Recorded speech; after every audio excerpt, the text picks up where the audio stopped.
Pakej Haji Rahmah ditawar pada harga bawah RM50,000.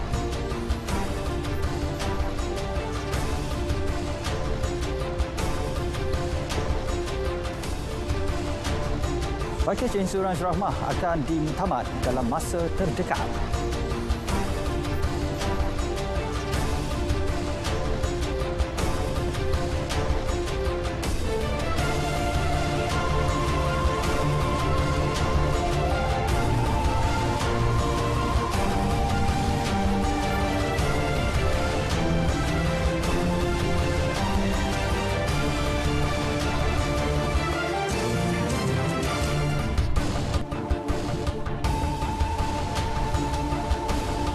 Assalamualaikum, salam Malaysia Madani edisi Sabtu 25 Mac 2023. Berita wilayah membawakan laporan terkini dari seluruh negara. Anda bersama saya Azamli Hussein dan lintas langsung dari Labuan, Sabah dan Sarawak mengisi paparan petang ini. Terus setia sejam bersama berita wilayah.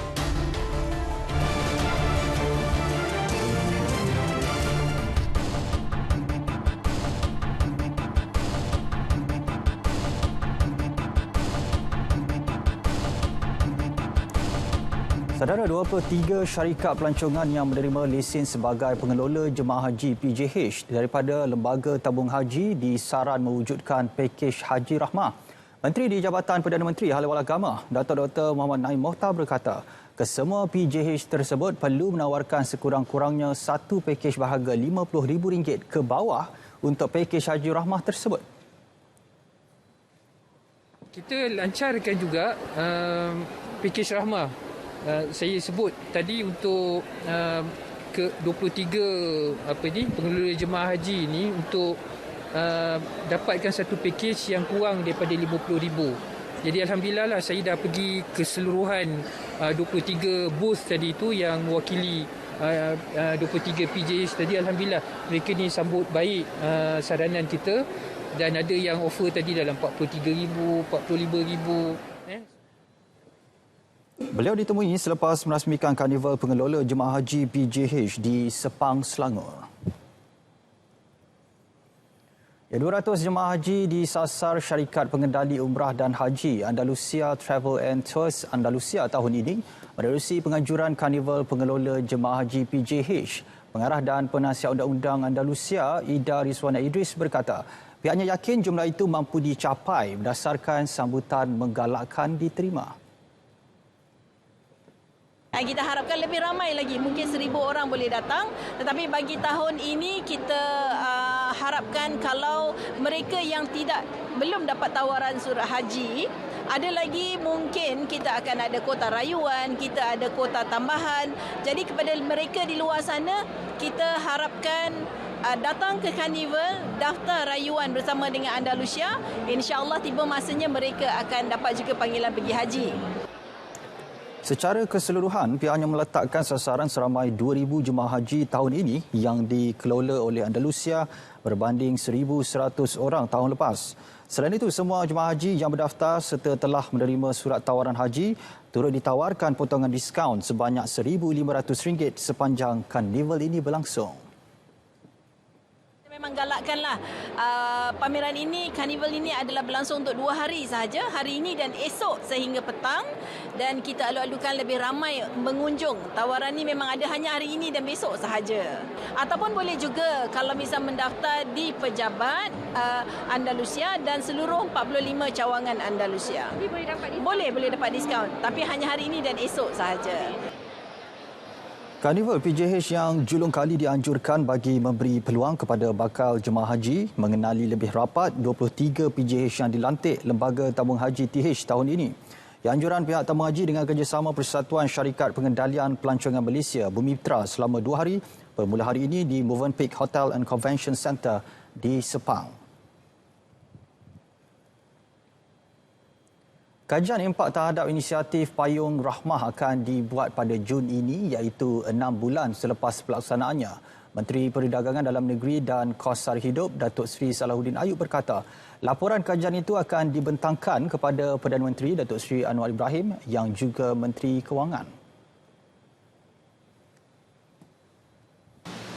Kajian impak ini kita nak tengok dari segi sustainable, Yang keduanya, barulah nanti ya KPDN akan melaporkan kajian inisiatif Payung Ramah ini pada pihak kerajaan, khususnya pada Yang Berhormat Menteri. Barulah nanti lepas 6 bulan, kita akan lihat apakah yang kerajaan boleh bantu mereka. Mungkin dalam bajet tahun harapan akan kita lihat nanti tawaran-tawaran ataupun inisiatif ataupun pemotongan cukai dari pihak kerajaan terhadap mereka yang melibatkan diri dengan serius dalam inisiatif Payung Ramah ini. Beliau menyatakannya selepas pelancaran jualan rahmah baju raya di Batu Cave, Selangor. Sementara itu, semakan data dan bekalan daripada Kementerian Pertanian dan Keterjaminan Makanan akan dibuat berhubung isu kenaikan harga ayam. Datuk Seri Salahuddin berkata kenaikan harga barang mentah berkemungkinan kerana isu bekalan yang mana di bawah tanggungjawab MAFS. Bila bekalan itu dapat kita tentukan faktanya, barulah nanti kita lihat dari segi harga itu. Walaupun semalam itu DOSEM telah mengeluarkan angka, saya kena cek dulu bekalan dengan Kementerian Pertanian. Dalam pada itu, beliau memberitahu kementeriannya tidak mempunyai perancangan untuk menaikkan harga kawalan bagi ayam ketika ini. Nampaknya dalam sidang media sama, Datuk Seri Salahuddin memaklumkan dua syarikat perkhidmatan insurans sudah menghubungi KPDN untuk mencadangkan pakej insurans di bawah inisiatif Payung Rahmah. Sesi libat urus sudah selesai dengan sebuah syarikat, manakala perbincangan dengan sebuah lagi syarikat akan diadakan minggu depan. Pada kami adalah Alliance, syarikat kewangan Alliance dan juga syarikat insuran Etika telah datang 2 hari lepas dan kita telah mengadakan libat urus. Dan mereka menawarkan beberapa pakej ramah. Dalam masa 2 minggu lagi kita akan finalize pakej-pakej itu kerana kita kena lihat dari segi perundangan, dari segi peraturan dan juga kesan jangka pendek dan jangka panjang daripada tawaran itu. Baik, pelaksanaan subsidi atas subsidi melibatkan barangan keperluan asas oleh kerajaan, membantu menstabilkan harga dan juga bekalan. Timbalan Menteri Perdagangan Dalam Negeri dan Kos Sara Hidup, Fuziah Salih berkata, pendekatan sama diguna pakai bagi menjayakan program jualan rahmah yang diperkenal awal bulan ini. Selain harga ayam, harga telur grade C antara barangan termasuk dalam kategori subsidi atas subsidi yang dijual pada harga RM10 sepapan berbanding RM12.30 di pasaran.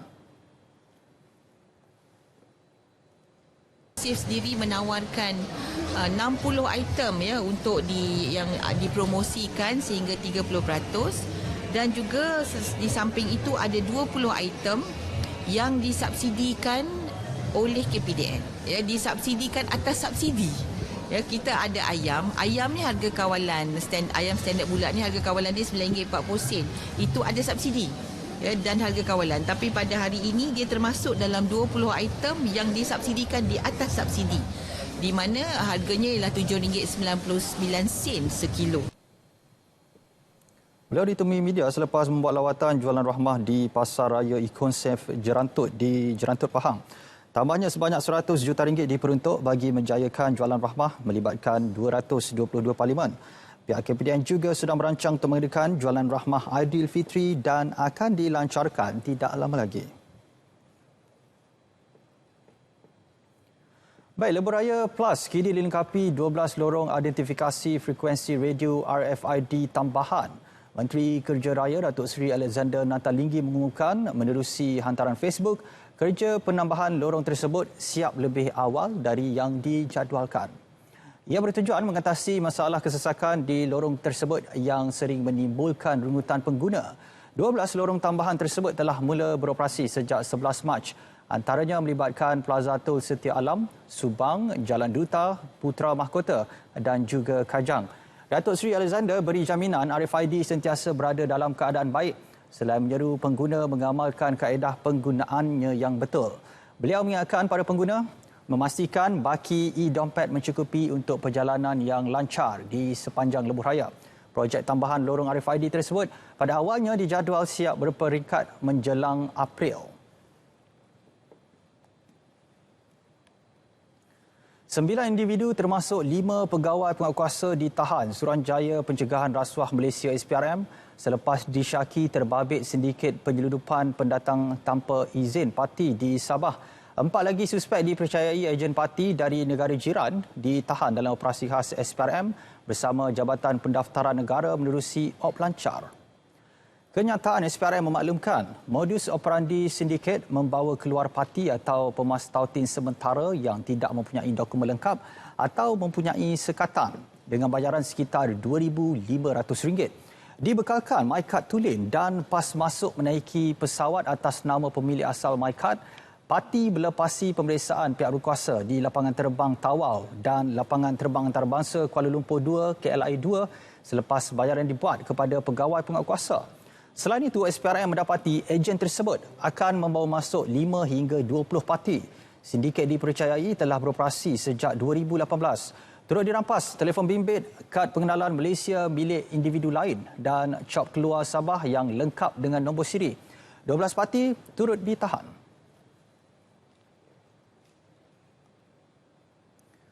Sementara itu, Jabatan Imigresen Malaysia turut mengesahkan penahanan 5 pegawai Jabatan Imigresen Sabah disyaki terlibat dalam kegiatan sindiket penyeludupan parti. Ketua Pengarahnya Datuk Ruslin Jusoh berkata pihaknya menyerahkan SPRM melakukan siasatan selain akan memberi kerjasama penuh dengan telus dan adil. Komited dengan tahap integriti pegawai, tindakan dan hukuman serius akan diambil termasuk membuang kerja jika pegawai terbukti bersalah.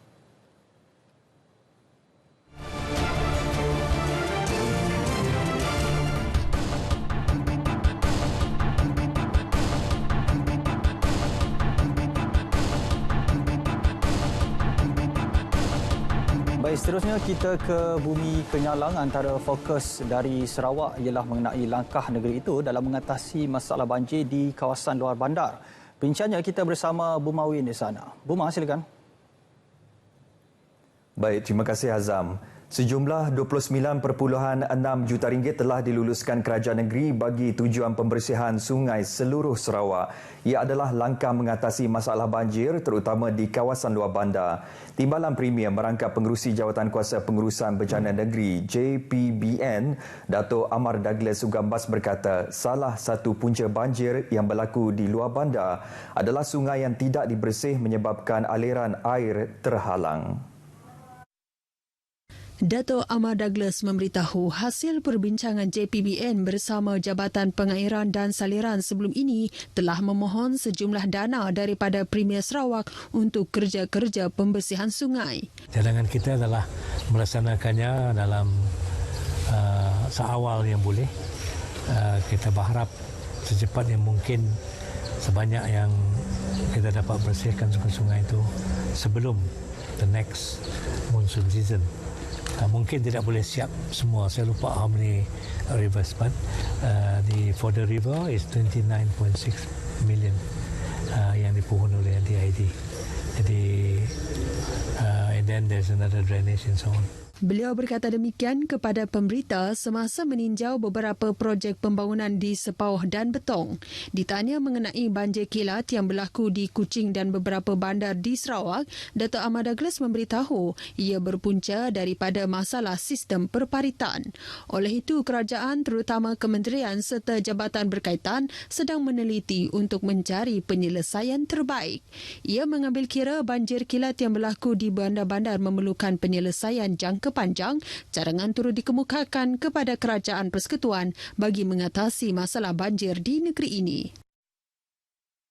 Parti Rakyat Bersatu Sarawak SUPP mengalu-alukan lebih ramai penyertaan kaum wanita terutama penambahan ahli bagi sayap puteri untuk menyertai parti tersebut. Presiden SUPP Datuk Seri Dr. Sim Kui Hian berkata, ini kerana arena politik memerlukan wakil setiap golongan untuk memberikan idea dan memastikan kesinambungan yang sihat dalam parti pada masa akan datang. Datuk Seri Dr. Sim turut mengakui wanita juga mempunyai kemampuan, keistimewaan dan cara berfikir yang berbeza dengan kaum lelaki dalam membuat keputusan maupun mendekati masyarakat. Dalam pada itu, beliau yang telah mengemudi SUPP sejak 2014 juga mengimpikan agar kaum wanita akan dipilih menerajui parti tersebut pada masa akan datang.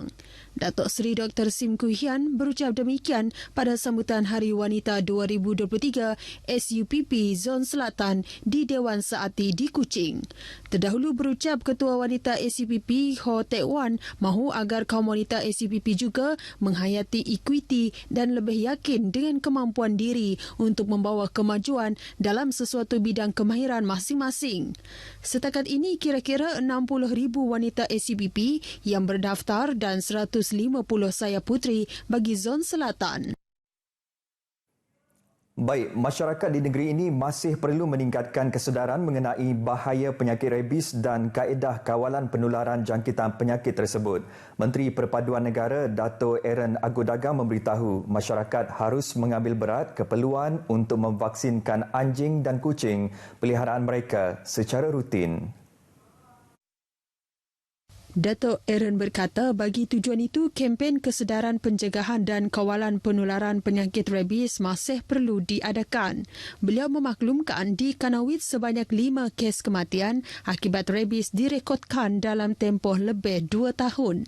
Dedahannya, Hospital Kanawit juga telah dijadikan sebagai klinik gigitan anjing bagi memudahkan pemberian vaksin anti-rabies kepada penduduk bermula tahun lepas. Katanya hospital terdekat yang ada memberikan suntikan vaksin itu adalah di Hospital Sibu. Dato' Aaron yang juga ahli Parlimen Kanawit berucap demikian ketika merasmikan program kempen kesedaran itu di Kanawit. Selain meningkatkan kefahaman masyarakat berkenaan kepentingan vaksin anti-rabies, kempen itu juga bertujuan untuk menyebar luas maklumat mengenai kepentingan kepatuhan menerima rawatan segera sekiranya digigit atau dicakar oleh anjing atau kucing. Lebih 500 orang pemimpin akar umbi masyarakat hadir pada kempen tersebut. Masyarakat bidayah perlu berganding bahu dalam merangka pelan strategik yang kondusif ke arah mencapai pembangunan komuniti itu selari dengan perkembangan ekonomi di Sarawak berasaskan pelan strategi pembangunan pasca COVID-19 PCDS 2030. Menurut Menteri Pendidikan, Inovasi dan Pembangunan Bakat Datuk Roland Sagawiin, Persatuan Kebangsaan Dayak Bidayah Sarawak DBNA dan Persatuan Graduan Dayak Bidayah Sarawak BGA dengan kerjasama organisasi bukan kerajaan berperanan penting bagi menggembleng tenaga untuk membentuk bangsa Dayak Bidayah yang lebih moden serta berdaya saing dalam era transformasi digital. Datuk Roland menjelaskan selain memberi fokus terhadap perkembangan ekonomi masyarakat bidayah melalui industri pertanian dan perdagangan, aspek lain seperti pendidikan serta teknologi digital juga akan dapat memperkasa generasi baru dalam berhadapan dengan perubahan semasa. Justru beliau berharap agar satu hala tuju yang lebih jelas khususnya bagi masyarakat bidayah dapat dikenal pasti untuk kemajuan masyarakat itu secara berterusan. Beliau berkata demikian selepas merasmikan Simposium Graduan DBNA BGA di Dewan Serbaguna Kompleks DBNA di Kuching. Penerangan berterusan mengenai wakaf seharusnya dilakukan oleh pihak yang berkenaan supaya masyarakat Islam khususnya PK serta Cakna tentang kepentingan untuk berwakaf. Menurut Timbalan Menteri Utiliti dan Telekomunikasi Datuk Dr. Abdul Rahman Junaidi, pelaksanaan sesuatu program atau projek yang menggunakan kaedah wakaf amat baik kerana ia melibatkan penyertaan masyarakat secara terus. Datuk Dr. Abdul Rahman berkata wakaf seperti mana yang ditetapkan oleh syarah adalah merujuk kepada amalan menyerahkan sesuatu harta kepada pentadbir untuk digunakan secara umum atau khusus bagi tujuan manfaat umum. Justru ia adalah platform yang baik untuk masyarakat bersama menyumbang kepada ummah yang boleh menjadi saham akhirat buat umat Islam. Beliau berkata demikian pada pelancaran wakaf pembinaan gazebo Tanah Perkuburan Semariang TBA MPS dan pembinaan Pusat Agama Nurul Saadah oleh Lembaga Amanah Kebajikan Masjid Negeri Sarawak LAK MNS di bangunan Baitul Makmur di Kuching. Wakaf pembinaan gazebo itu merupakan usaha LAK MNS membina 5 buah gazebo mesra alam untuk kemudahan pengunjung. Gazebo tersebut mempunyai ciri-ciri inovatif yang dilengkapi dengan teknologi solar untuk menghasilkan pencahayaan pada waktu malam, termasuk struktur reka bentuk yang membolehkan penadahan air hujan. Manakala wakaf pembinaan Pusat Agama Nurul Saadah pula adalah sebagai menunaikan tanggungjawab yang diamanahkan kepada LAK MNS untuk membina sebuah pusat agama di atas sebidang tanah wakaf. Pusat agama itu kelak akan berfungsi sebagai pusat pengajian ilmu agama termasuk pengajian Al-Quran yang menempatkan 3 bilik kuliah serta ruang serbaguna yang boleh memuatkan 50 orang dalam satu masa. Majlis Islam Sarawak MIS dengan kerjasama beberapa agensi kerajaan dan bukan kerajaan termasuk Tabung Baitul Mal Sarawak melaksanakan pelbagai program di seluruh negeri ke arah menyantuni umat Islam sepanjang bulan Ramadan ini. Yang di-Pertua MIS Datu Misnu Taha berkata ini termasuk menyampaikan bantuan serta sumbangan kepada mereka yang memerlukan bagi meringankan beban mereka sekaligus menceriakan lagi sambutan bulan puasa ini. Kami berjalan ke tempat menyantuni mereka dengan bantuan daripada agensi-agensi lain. Ya. InsyaAllah setakat ini program yang kami buat sambutan amat menggalakkan dan mereka secara dihargai. Beliau berkata demikian kepada pemberita selepas majlis perasmian Majma' Raya Fest 2023 dan penyerahan bantuan Tabung Baitul Mal yang disempurnakan oleh Pengerusi Besar Tabung Baitul Mal, Dato' Abang Muhammad Sibli, Abang Muhammad Naili. Dato' Misnu turut menyeru masyarakat untuk menyalurkan maklumat yang tepat dalam usaha membantu golongan yang memerlukan dengan menggunakan aplikasi jejak asnaf bagi memastikan bantuan serta sumbangan disampaikan dengan lancar. Terdahulu dalam majlis tersebut, seramai 30 penerima bantuan di bawah program mengukuhkan tradisi keilmuan, program membangunkan institusi Islam dan program memantapkan kebajikan ummah menerima sumbangan berjumlah RM38,380 oleh Tabung Baitul Mal Sarawak. Setakat 28 Februari tahun ini, sejumlah 13.02 juta ringgit hasil agihan zakat telah diagihkan kepada asnaf seluruh negeri melalui program-program berkenaan. Majlis Perbandaran Pedawan MPP mempergiatkan kempen beli balik barangan kitar semula dan sisa elektronik bermula Februari hingga November tahun ini. Timbalan Setiausaha Pengurusan dan Pembangunan Komuniti MPP Henry Jalin Watt berkata, program tersebut bagi mengurangkan pembuangan sisa pepejal ke tapak pelupusan sampah serta memupuk amalan kitar semula dalam kalangan masyarakat. Muka mata masyarakat bahawa pentingnya bukan saja memupuk menjadi alam sekitar, malah mereka mengatakan bahawa barangan yang mereka rasa ingin buang sebenarnya boleh diproses, diguna balik untuk menjadi barangan lain yang menjadi produk yang lain juga. Beliau berkata demikian kepada RTM pada kempen beli balik barangan kitar semula dan sisa elektronik dan sumbangan pakaian terpakai di Desa Wira Kuching. Menurut Henry Jalin lagi, selain daripada membeli balik barangan terpakai, pihaknya juga menerima sumbangan pakaian terpakai untuk diagihkan kepada mangsa banjir atau pihak-pihak badan bukan kerajaan NGO yang lain. Justru beliau menggalakkan penduduk di bawah pentadbiran MPP untuk mengumpul barangan terpakai dan dihantar ke kempen yang disediakan oleh pihak MPP pada tarikh yang telah ditetapkan. Baik saudara, perkongsian itu tadi mengakhiri berita dari Sarawak. Salam Malaysia Madani. Kita kembali bersama Azam di Angkasa Puri. Azam, silakan. Baik, terima kasih Buma dengan perkembangan dari Sarawak. Kita ke perkembangan seterusnya. Warga emas yang dikhawatiri hilang pada 20 Mac lalu di Kampung Tiris Berkenu ditemui selamat kira-kira jam 7.15 pagi tadi. Menurut pihak bomba, mangsa yang dikenali Salim Idris berusia 72 tahun itu telah dijumpai dengan selamat tanpa mengalami sebarang kecederaan. Mangsa ditemukan sedang duduk di bawah jengkaut di ladang sawit Mawar Bukit Kuhab oleh pekerja ladang kira-kira 10 km dari rumah mangsa. Ketua Unit Bahagian Penyiasatan Kebakaran Zon 6, Penguasa Bomba Awangku Muhammad Azmin Awang Zainal yang dihubungi RTM memberitahu pasukan mencari dan menyelamat SAR pergi ke rumah mangsa untuk membuat pengesahan bagi mendapatkan maklumat yang lebih sahih. Dengan penemuan mangsa tersebut, maka operasi SAR orang hilang sejak 22 Mac di Kampung Tiris Bekenu telah dihentikan. Baik, seorang lelaki maut selepas motosikal ditunggang merempuh sebuah kereta jenis sedan di Jejambat Temuduk Jalan Sri Aman Serian pada 9.42 malam. Menurut Pusat Gerakan Bomba Sarawak, mangsa dikenali Asman Tiu berusia 29 tahun.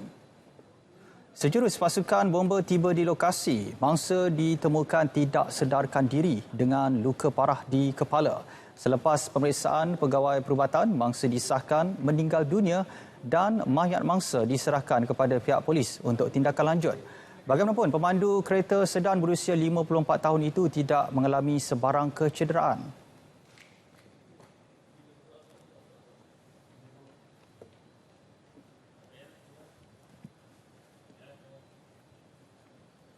Baik, sebelum ke berita seterusnya, kita ikuti kemas kini cuaca semasa. Langsung bersama pegawai Met Malaysia, Ruzamin Pilus. Saksikan.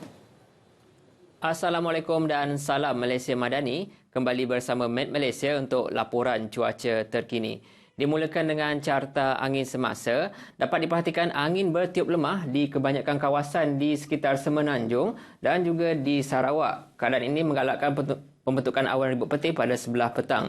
Dan seterusnya pula kita tinjau keadaan cuaca semasa di sekitar Semenanjung Malaysia. Dengan keadaan cuaca lembap dapat diperhatikan di kebanyakan kawasan di sekitar Semenanjung. Dengan penumpuan hujan lebat tertumpu di sekitar selatan negeri Kedah, Perak, utara negeri Selangor, negeri Pahang dan juga di sekitar selatan Semenanjung Malaysia. Dan keadaan ini kami jangkakan boleh berlanjutan sehingga ke malam nanti. Manakala keadaan cuaca mendung dan hujan renyah juga dapat diperhatikan sedang berlaku di sekitar Lembah Kelang dan juga di Negeri Sembilan yang kami jangkakan akan beransur reda pada awal malam nanti. Kita beralih pula dengan keadaan cuaca di Sarawak. Dapat diperhatikan keadaan hujan kini tertumpu di sekitar bahagian pedalaman dan juga tengah Sarawak iaitu di bahagian Kapit, Bintulu dan juga Sibu yang keadaan ini kami jangkakan boleh berlanjutan sehingga ke malam nanti.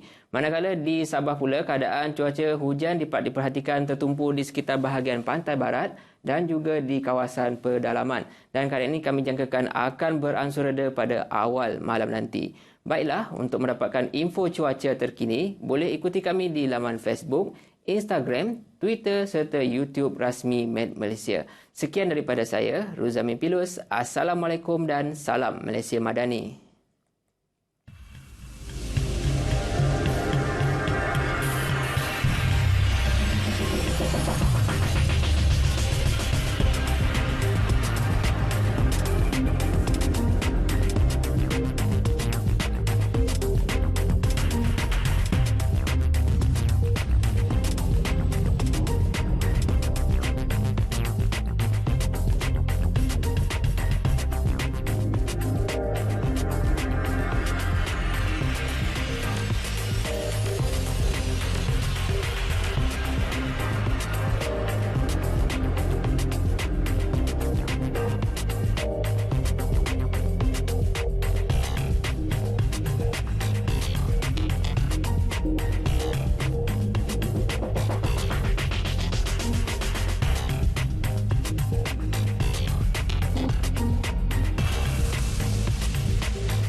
Pernah tak anda sebagai ibu bapa memikirkan perasaan anak-anak?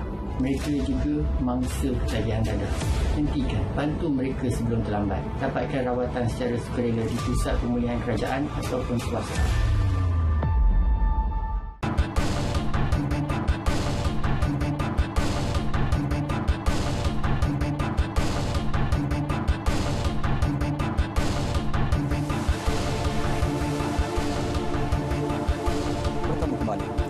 Antara fokus negeri di bawah bayu, gangguan bekalan air perlu dikurangkan demi keselesaan rakyat.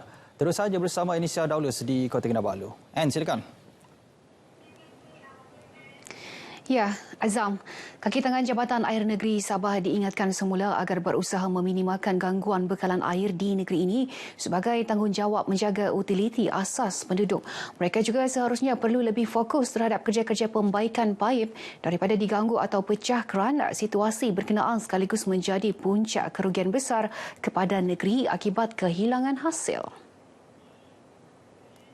Saya sering mengingatkan Jabatan Air Negeri Sabah untuk memastikan bahawa gangguan bekalan air ini dapat diminimalkan terutama di bulan Ramadan ini kerana orang-orang Islam dan juga masyarakat keseluruhannya sedang memerlukan air untuk aktiviti-aktiviti seharian.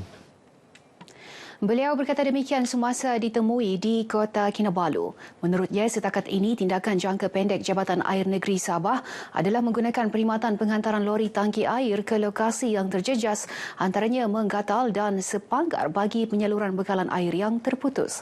Datuk Insinyur Syahelmi yang juga Menteri Kerja Raya turut mengajak masyarakat setempat agar segera melaporkan kepada Jabatan Air sekiranya mengetahui sebarang salah laku, khususnya berkaitan kerja-kerja penyambungan air secara haram. Raja Muda Perlis Brigadier Jeneral Tuanku Syed Faizuddin Putra Ibni Tuanku Syed Sirajuddin Jamalul Lail berkenaan mencemarduli bagi menyerahkan sumbangan Ramadan kepada hampir 200 asnaf terdiri anak yatim, balu dan ibu tunggal di Sandakan. Sumbangan sempena program Semarak Ramadan bersama Pertubuhan Islam seluruh Sabah usia ini turut diisi dengan majlis berbuka puasa dan solat berjemaah Maghrib, Isyak dan Tarawih. Terdahulu, baginda bertitah bahawa eksersis Perbah iaitu singkatan Perlis Sabah yang tertunda sejak 2 tahun lalu akibat COVID-19 kembali semula khusus menyantuni masyarakat selain meninjau pasukan keselamatan di negeri ini. Jelas tuanku, suasana hidup harmoni dengan toleransi tanpa meminggirkan latar belakang etnik dan agama menjadi tonggak dalam Islam sekaligus kunci utama perpaduan masyarakat berbilang kaum di negara ini.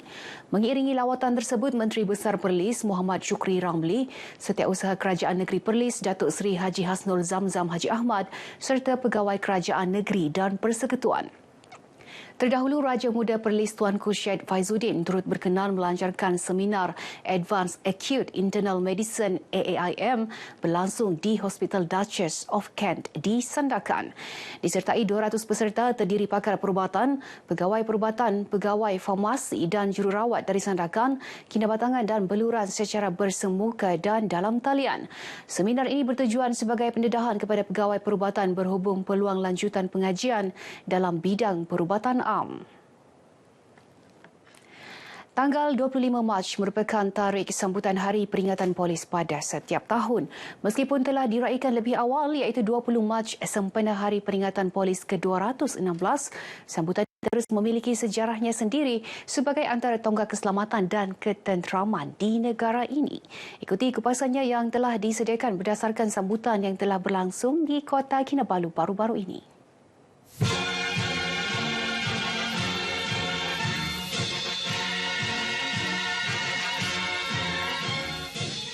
Dalam majlis perasmian bangunan Balai Polis Inanam baru-baru ini, pesara yang ditemui ternyata terus bersemangat dengan sambutan tersebut dengan pengalaman berharga yang dimiliki.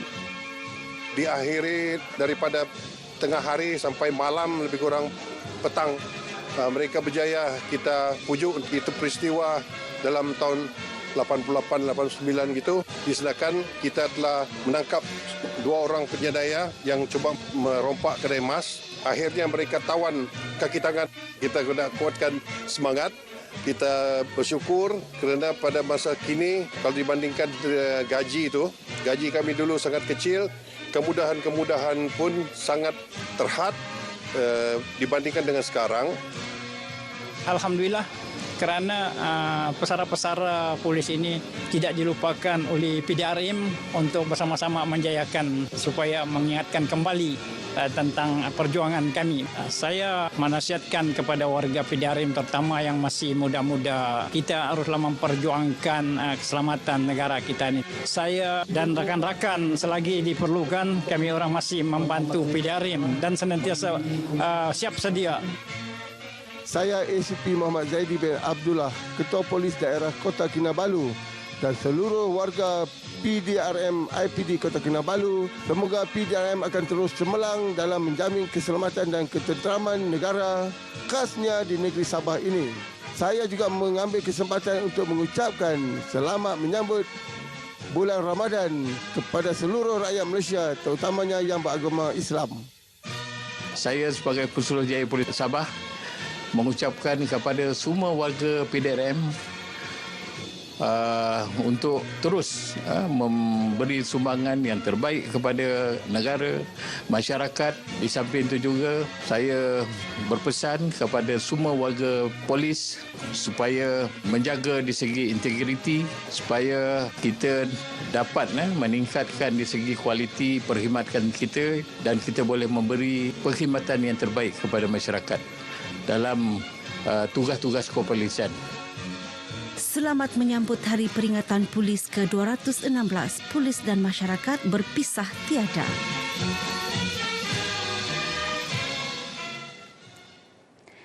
Program Jelajah Ramadan RTM peringkat negeri Sabah diteruskan lagi petang ini dengan menyantuni penduduk di Masjid Darul Aman, Kampung Gumgum, Batu 16, Sandakan. Terus saja bersama-sama Wan Hizwa Ahmad di lokasi dengan perkembangannya. Silakan Wan. Baik, terima kasih. Ketika ini saya berada di Masjid Darul Aman, Kampung Gumgum, Batu 16, Sandakan, yang mana lokasi terakhir untuk pelaksanaan program Jelajah Ramadan RTM Sandakan untuk tahun 2023 ini. Sekaligus petang ini akan berlangsung majlis perasmian untuk program Jelajah Ramadan untuk kali ini. Dan petang ini bersama-sama dengan saya ketika ini, Ahli Dewan Undangan Negeri Adun Sabah yang berhormat Datuk Jafari Waliam. Baik, Assalamualaikum dan petang Datuk. Waalaikumsalam. Selamat petang, Tuan. Ya, Datuk, dan sejak pagi tadi lagi kita bersama-sama menjayakan program Jelajah Ramadan ini. Mungkin Datuk ada cadangan untuk penambahbaikan bagi memperkasa lagi program Jelajah Ramadan pada masa akan datang, Datuk? InsyaAllah, alhamdulillah. Pada pagi tadi kita punya Jelajah Ramadan kita telah berjaya dan last penghujung kita sekarang di Masjid Batu 16 Darul Aman. Jadi insyaAllah kita akan memperbaiki lagi, mungkin kita akan menambah baik lagi daripada yang hari ini dan hari dan seterusnya. InsyaAllah kita akan perbanyakkan lagi NGO atau kaki tangan kerajaan untuk libat sama Jelajah Ramadan yang akan datang ini. Baik Datuk, bagaimana Datuk melihat peranan Sandakan FM turut memperkasa aktiviti berkonsepkan kebajikan dan kemasyarakatan yang tidak hanya tertumpu program diterbitkan di studio, sebaliknya turun padang mendekati golongan sasar, Datuk? Alhamdulillah, saya sentiasa salut kepada Sandakan FM kerana bukan kita memuji atau membanggakan Sandakan FM. Saya memang setia mengikuti setiap Sandakan FM dan semua aktiviti program Sandakan FM. Jadi Sandakan FM yang kita nampak durang bukan untuk dikonti dan di studio saja.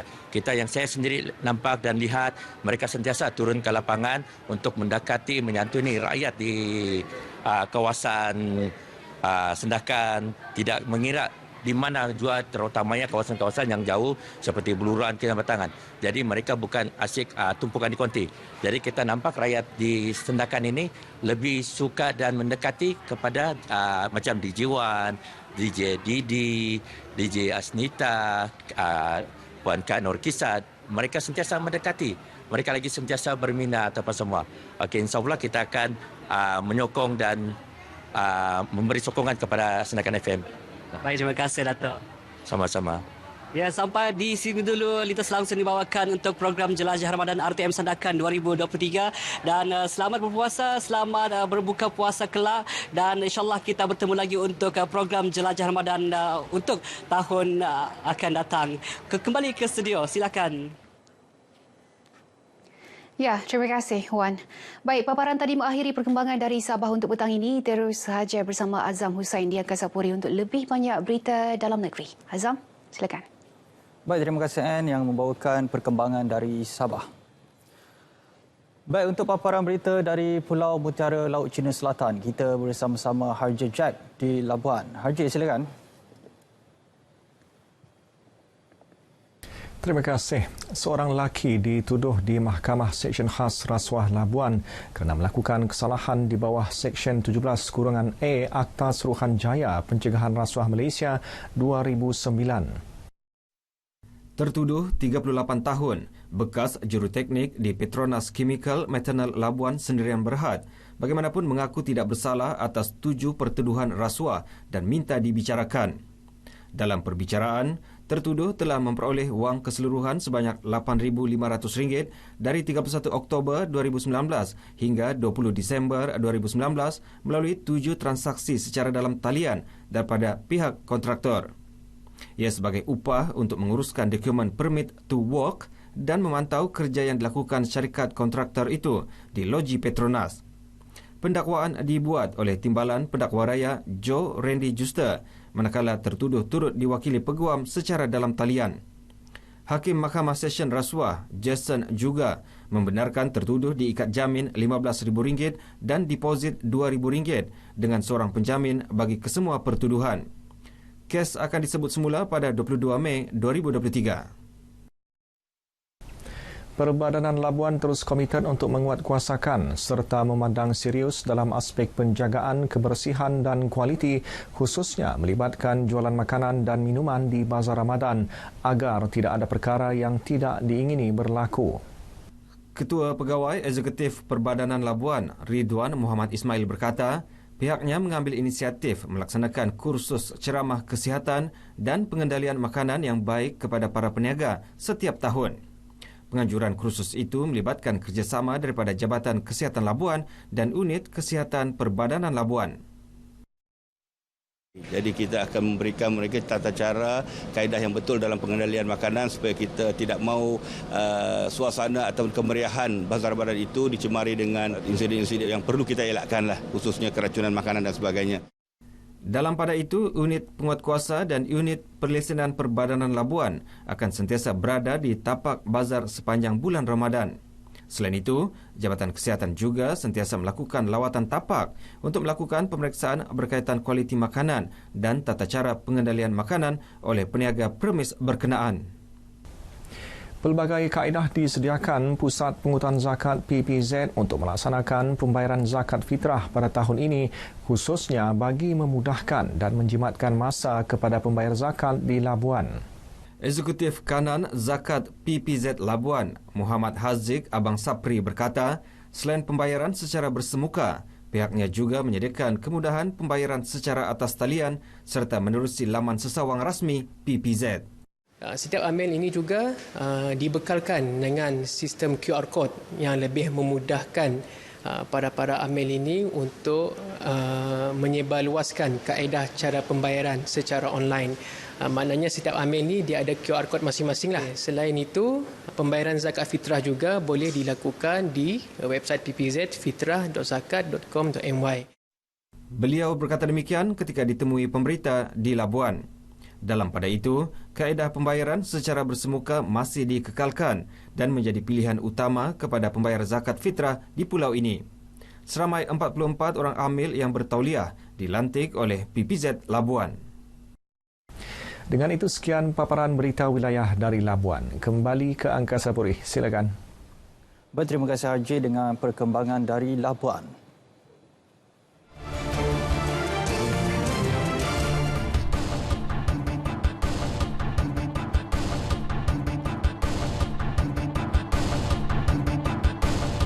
Saudara, jeruk buah-buahan bukanlah satu perkara yang asing di Kelantan, namun permintaan yang tinggi ketika bulan Ramadan membuatkan peniaga tidak menang tangan. Permintaan terhadap jeruk buah-buahan meningkat pada bulan puasa berbanding bulan-bulan sebelumnya. Bagi Rohani Hashim yang lebih mesra dipanggil Kak Ani berkata, pada tahun 2021 selepas Perintah Kawalan Pergerakan PKP, dia hanya menjual kira-kira 5 tong atau 50 kilogram jeruk sahaja. Namun tidak sampai 1 jam habis terjual. Bertitik tolak daripada itu, Kak Ani mula menambah beberapa jenis buah-buahan lagi seperti sentul, belimbing buluh, jambu batu, kelubi dan sebagainya. Walaupun permintaan terhadap jeruknya pada hari pertama puasa tidak terlalu banyak, namun bermula semalam permintaan semakin meningkat. Lepas tu Kak Ni pun belilah dalam 5 tong. 5 tong ni 50 kilo. Lepas tu Kak Ni pun buat tu tak cukup. Dari pukul 1, pukul 2 tu dah habis dah. 50 kilo tu. Lepas tu habis. Lepas tu esok tambah pula. Tambah sampai ke 16 tong, 17 tong. Hari ni saja 30 tong. Jeruk buatannya itu dijual dengan harga RM1 mengambil konsep menu rahmah yang diperkenalkan oleh kerajaan.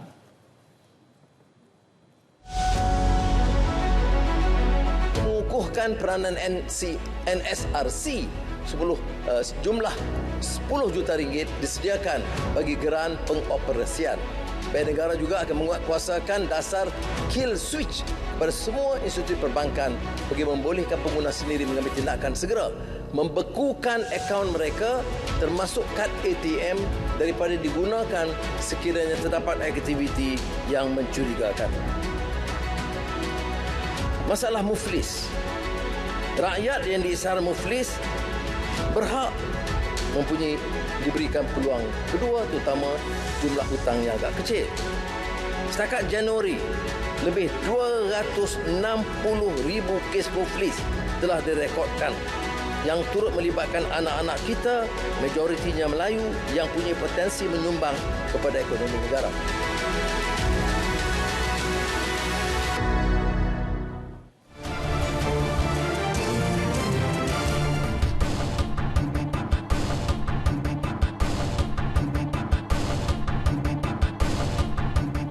Bazar Ramadan pastinya meriah dengan urusan jual beli. Namun berbeza situasinya selepas mereka tamat berniaga. Ikuti laporan yang disediakan Nur Amalina Abdul Halim yang berkesempatan meninjau kerja-kerja pembersihan di Bazar Ramadan Taman Terendak Permai Sungai Udang. Saksikan.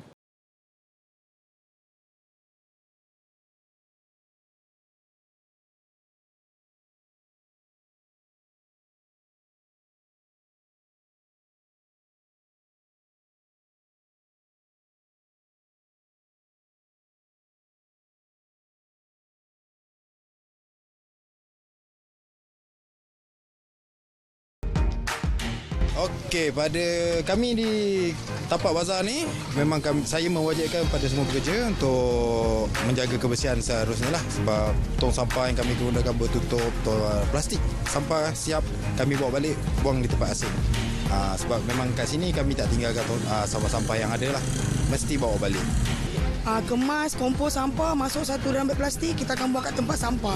Memang takkan tinggalkan dekat tempat niaga lah, sebab dalam kita punya etika, kebersihan adalah yang utama. So semua kena kumpul, letak satu tempat yang disediakan dan buang dekat sana lah. Tak boleh buang bersepah-sepah. So sebelum tinggalkan tempat perniagaan, kena bersih. Memang kita orang memang dah diarahkan untuk sediakan tong sampah. Memang kita akan kemas bersih-bersih. Sebelum nak balik memang kena clearkan semua. Tak boleh buang-buang dekat mana-mana longkang. Ya, clearkan sendiri. Tak ada tinggal lah. So, memang bersihan memang kena jaga sebab diorang memang akan cek setiap hari. Baik, itu antara reaksi yang saya sempat tanyakan kepada para peniaga di Bazar Ramadan ini. Ini kerana kebersihan menjadi keutamaan, apatah lagi itu adalah syarat utama dalam penyediaan asas makanan.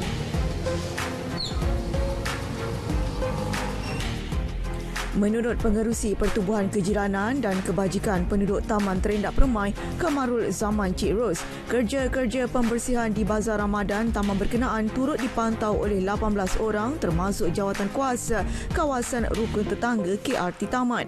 Bermula jam 10 malam, pihaknya akan melakukan pemantauan di setiap kemah peniaga termasuk longkang bagi memastikan tiada sampah yang ditinggalkan. Sampah-sampah dibawa pulang oleh para peserta. So di sini kita telah mendisiplinkan mereka supaya pembersihan ini dilaksanakan secara individu, tidak bergantung harap kepada penaja ataupun pihak penganjur. So di sini kita boleh menerapkan nilai-nilai kebersihan seperti mana dalam khusus pengendalian makanan kita utamakan.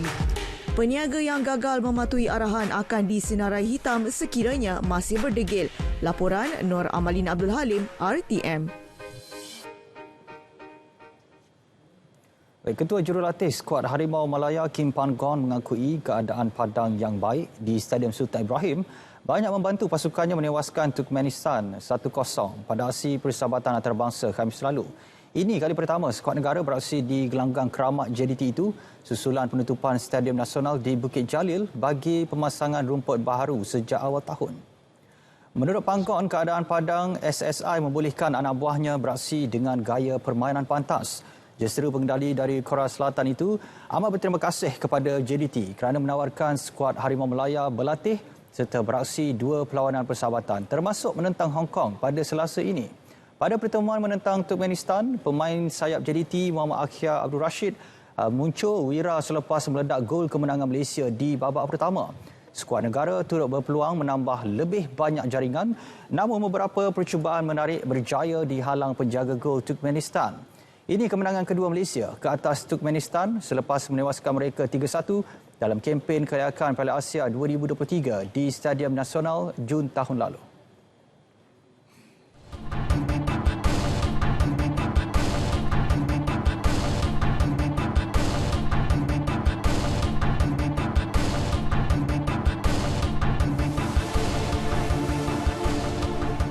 Sebanyak RM268,000 diperuntukkan Yayasan Islam Darul Ihsan bagi menyalurkan sumbangan Aidilfitri kepada 1,787 anak-anak yatim di sekitar daerah Klang. Setiap seorang menerima sumbangan RM150 seorang yang diharap dapat membantu membuat persiapan Aidilfitri. Raja Muda Selangor Tengku Amir Shah berkenan memberikan sumbangan berkenaan kepada anak-anak yatim tersebut dalam majlis yang diadakan di Masjid Kampung Raja Uda, Pelabuhan Klang, Selangor. Klang merupakan daerah pertama dalam negeri Selangor. Majlis penyampaian sumbangan Hari Raya ini diadakan pihak YIDI bersama Raja Muda Selangor Tengku Amir Shah. Pada majlis sama, Tengku Amir Shah turut berkenan menyampaikan sijil penghargaan kepada 8 orang Ketua Sahabat Prihatin YIDI daerah Klang dan Sepang atas komitmen membantu YIDI mengedarkan kupon infak yatim YIDI pada bulan Ramadan.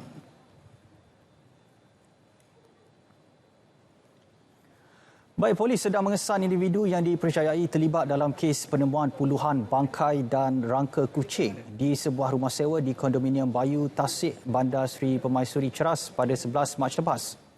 Ketua Polis Daerah Ceras ACP Zam Halim Jamaluddin memaklumkan laporan berhubung kejadian itu diterima pada 13 Mac lepas. Kertas siasatan dibuka mengikut Seksyen 428 Kanun Keseksaan kerana melakukan khianat dan membunuh haiwan. Semalam Persatuan Haiwan Malaysia menerusi akaun Facebooknya mendedahkan tentang penemuan puluhan rangka, organ dan bangkai kucing di dalam sebuah rumah yang disewa oleh seorang lelaki berusia 31 tahun. Perbuatan itu terbongkar selepas jiran di kondominium berkenaan membuat aduan berhubung bau busuk dari rumah terbabit.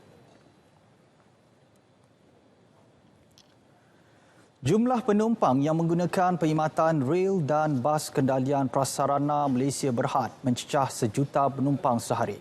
Penyataan prasarana memaklumkan pencapaian julung kali itu dicatatkan sejak negara beralih ke fasa endemik. Angka itu merupakan lonjakan daripada purata 846,000 orang penumpang sehari dari 1 Januari hingga 15 Mac lepas. Daripada jumlah itu, perkhidmatan Rapid Rail Sdn Bhd mencatatkan 767,000 penumpang. Manakala perkhidmatan Rapid Bus telah mencatatkan 235,000 penumpang, iaitu angka tertinggi bagi perkhidmatan bas semenjak pandemik. Angka 1 juta penumpang sehari itu juga termasuk purata 100,000 penumpang yang menggunakan perkhidmatan MRT laluan Putrajaya yang dilancar Perdana Menteri pada 16 Mac lepas. Prasarana menzahirkan penghargaan kepada semua penumpang yang menggunakan perkhidmatan itu dan pihaknya akan terus berusaha untuk memastikan faktor keselamatan, kelancaran dan kestabilan perkhidmatan dipelihara untuk manfaat awam. Sebelum COVID-19 mula melanda negara pada awal tahun 2020, purata penumpang yang menggunakan perkhidmatan prasarana adalah kira-kira 1.2 juta sehari. Baik, selepas menampilkan prestasi cemerlang dalam acara 60 meter, jaguh pecut negara Muhammad Azim Muhammad Fahmi terus mencipta sensasi di Amerika Syarikat. Pelari pecut berusia 18 tahun itu melakar kejutan dengan menjuarai acara 100 meter di kejohanan Florida State University Release 2023 awal pagi tadi. Pada saingan berlangsung di Mike Long Track di Tallahassee, Florida itu, Azim yang mewakili Universiti Auburn menamatkan perlumbaan dengan catatan 10.32 saat sekaligus meninggalkan 9 pelumba lain. Lebih manis, ia merupakan kemenangan sulung buat atlet berusia 18 tahun itu dalam kejohanan luar dewan di Amerika Syarikat. Sebelum ini, dia telah membuat 3 penampilan dalam acara pecut 60 meter dalam dewan. Tempat kedua acara itu dimenangi Andre Ewers 10.49 saat, manakala tempat ketiga dimenangi Trey Thorogood 10.51 saat mewakili Universiti Syracuse. Bulan lalu, Azim menampilkan permulaan baik di Amerika Syarikat selepas memecahkan rekod kebangsaan acara pecut 60 meter lelaki dalam dewan miliknya sendiri di kejohanan undangan Tiger Paw. Skuad bola sepak bawah 22 tahun B22 negara bakal berdepan Hong Kong pada final Piala Merlion 2023 malam esok selepas membenam skuad B22 Kemboja 4-2 di separuh akhir petang semalam. Hong Kong pula mara selepas mengejutkan tuan rumah Singapura 1-0 dalam satu lagi aksi separuh akhir. Pada aksi di Stadium Jalan Besar di Singapura itu, skuad Harimau Muda Kendalian E11 Rasen tidak berdepan masalah membuka jaringan menerusi Hakimi Azim Rosli pada minit ke-13. Corak permainan skuad negara semakin kemas hingga satu lagi jaringan dihasilkan pada minit ke-30 menerusi V. Ruventiran.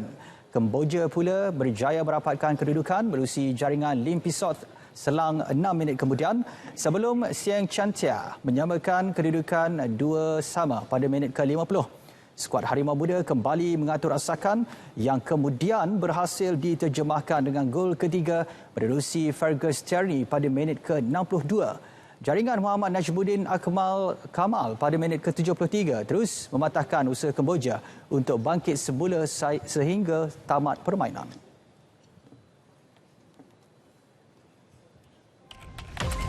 Dalam kita membangunkan aplikasi yang memberi kesejahteraan kepada negara, ada yang menyalahgunakannya. Sejak kebelakangan ini, terdapat peningkatan ketara dalam penyebaran maklumat atau berita palsu yang boleh menimbulkan kekeliruan dan kegusaran di kalangan masyarakat. Ancaman berita palsu tanpa verifikasi sumber, fakta dan maklumat memberi impak serta implikasi negatif kepada rakyat dan negara.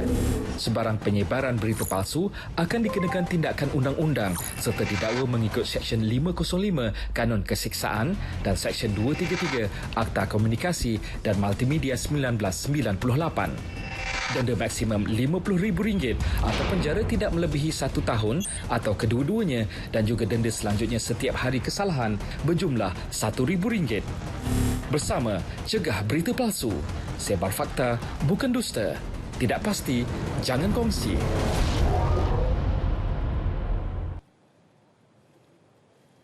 Baik, saudara, berita wilayah 25 Mac berakhir di sini. Dapatkan perkembangan sahih sepanjang masa melalui portal berita.rtm.gov.my.